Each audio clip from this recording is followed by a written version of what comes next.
Hello बच्चों, let's see this question. तो इस क्वेश्चन में बोला है कि जो आयनाइजिंग पावर होती है बीटा पार्टिकल्स की वो कम होती है अल्फा पार्टिकल से, लेकिन उनकी पेनिट्रेटिंग पावर ज्यादा होती है। और इसका रीजन दिया है कि जो मास ऑफ बीटा पार्टिकल होता है वो कम होता है मास ऑफ अल्फा पार्टिकल से। तो ये क्वेश्चन करने में जो की कॉन्सेप्ट यूज होगा वो हो जाएगा आयनाइजिंग पावर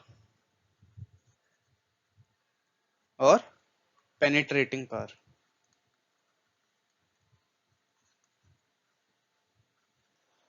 तो बीटा पार्टिकल्स की अगर अपन बात करें तो जो बीटा पार्टिकल्स होते हैं वो बहुत स्पीड से निकलते हैं अल्फा पार्टिकल्स के कंपैरिजन में, क्योंकि अल्फा पार्टिकल्स का मास ज्यादा होता है।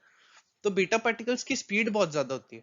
तो जब भी ये किसी एटम के पास से निकलेंगे तो बीटा पार्टिकल्स तो बहुत जल्दी क्रॉस कर जाएंगे और अल्फा पार्टिकल्स धीरे धीरे क्रॉस करेंगे। तो जो आयनाइज करने की पावर होगी वो अल्फा पार्टिकल्स की ज्यादा होगी, क्योंकि वो ज्यादा देर तक कांटेक्ट में रहेंगे एटम के साथ। तो वो ज्यादा आयनाइज करने की पावर उनकी होगी। तो ये तो करेक्ट है। और पेनिट्रेटिंग पावर बीटा पार्टिकल की इसलिए ज्यादा होगी क्योंकि उनकी स्पीड बहुत ज्यादा होती है। तो इसलिए पेनिट्रेटिंग पावर बीटा पार्टिकल की ज्यादा होगी। तो असर्शन करेक्ट है।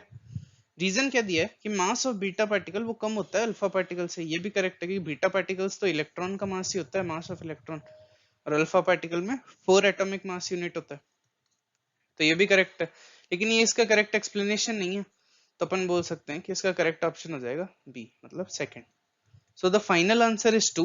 Hope you understand it well. Best of luck.